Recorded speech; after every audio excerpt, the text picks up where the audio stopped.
Hey, what's up? It's the Figure Hunter, and tonight I want to talk about the Whoop 4.0 that was announced today because I think this is a significant development and really changes or has the possibility to change my whole perspective on Whoop. So with that, this is Fit Gear Hunter. Everything on the site is for testing devices for CrossFit and high intensity interval training. So if you like it, please give it a thumbs up. Please consider subscribing for more. So I have got the Whoop 4.0 on the way at some point in the next few weeks. But let's talk about what is new and different and talk about why it is significant and worthwhile to consider. Because I think some of these things you could just sort of graze over some of the benefits without thinking about the significance of how this is going to improve their entire offering in a lot of ways. So right out of the gate is a fully new device. Now the old device was like basically 3 years old or more. So the heart rate sensor in it was 3 or more years old. And in the world of wearables, the world of, devices these days, that is ancient. And also I tested the 2.0 Whoop and the 3.0 Whoop, and I sent them both back because I felt like the hardware was not accurate. The heart rate when tracking on the wrist was inaccurate. I did a full analysis and test, and it was 45% accurate. Means it missed more than half of the workout when you're doing a CrossFit or high intensity interval training when worn on the wrist.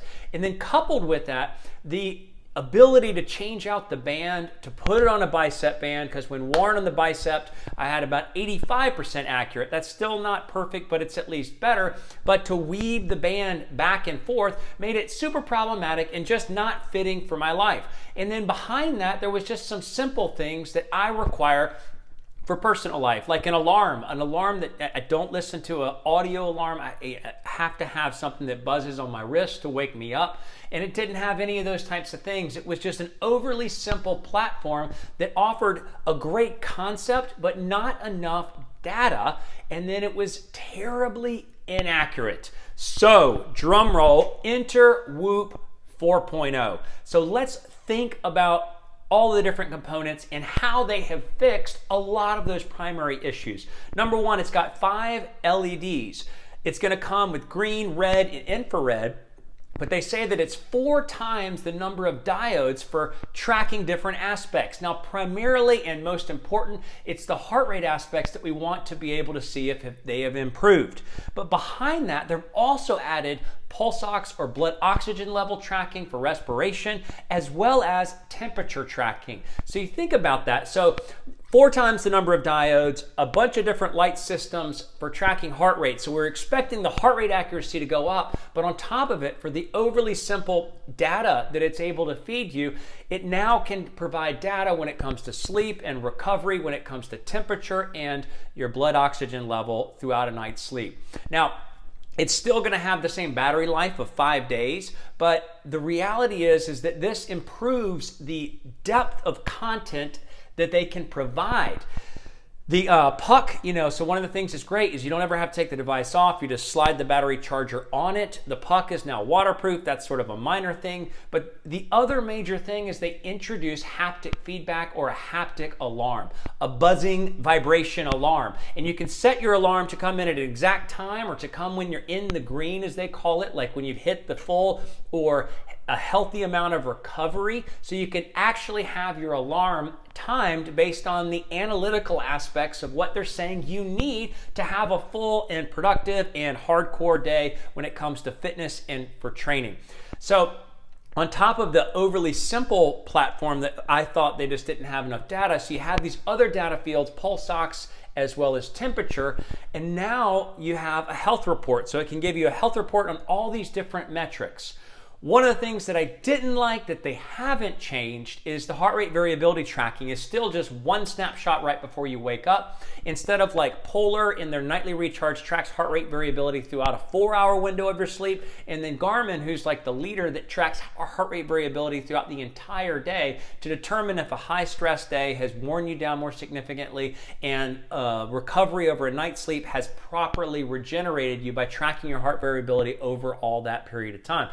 But, and you think about all these different things, all the bad things have now gone away. So faulty heart rate tracking, or at least we're hoping they will, faulty heart rate tracking on the wrist should definitely improve with 4 times the diodes.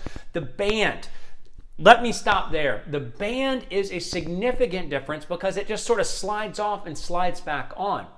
So you can easily swap out for a bicep band by just sliding it back on. So you just sort of pop it off and pop it on, almost like a quick release that you would find on a million watches today, which makes it functionally useful for putting it on your bicep for the workout and wearing it on the wrist the rest of the time. The new heart rate sensor should be tracking more accurately, at least when going out throughout the day and when going through sleep. And now they add all these other sensors that will track your pulse ox throughout the night, your respiration throughout the night, and your body temperature throughout the night to be able to give you a more comprehensive health snapshot, as it is giving you an analytical snapshot of your strain and recovery in the more general platform that they're doing. And then we don't even know what they're going to do with the push technology, or the push company they purchased, which can track velocity using accelerometer and gyroscope, all of which is already in the Whoop band. So we haven't even crack that open to see how they can track the movement of weight, the movement of a barbell, the movement of your body when doing box jumps or burpees, to be able to determine your efficiency, or to determine when you're extra worn down and when you're slowing down in a workout, and how that compares to your heart rate at those different periods of time. So with that, I have decided I am committed to the Whoop program to at least test it out for a prolonged period of time.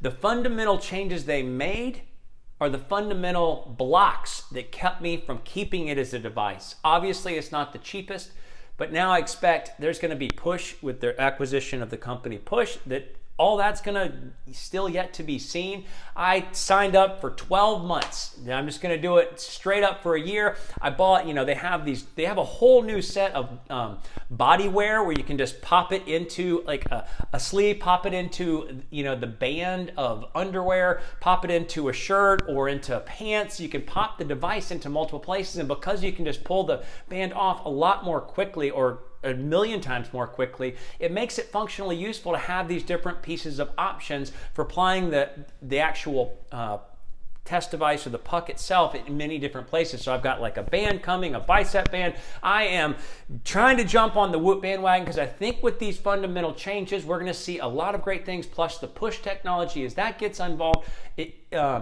incorporated, we're going to see a lot of great things there. So keep your eyes open for how Whoop is going to change. I can't wait to do the review, to test the new heart rate sensor, to test all the metrics and the aspects. And stay tuned for more on this channel. I'm finalizing the training load study of Polar, Coros, Sunto, and Garmin to see how their training loads compare over a multiple of weeks and workouts. I have the verdicts too. Hopefully Coros will send one at some point soon, and I'm actually acquiring a Garmin Fenix 6X Solar to compare it head to head as the two primary long-term, long battery life tracking devices. So with that, that's the Fit Gear Hunter. Thanks so much for watching. Have a good night.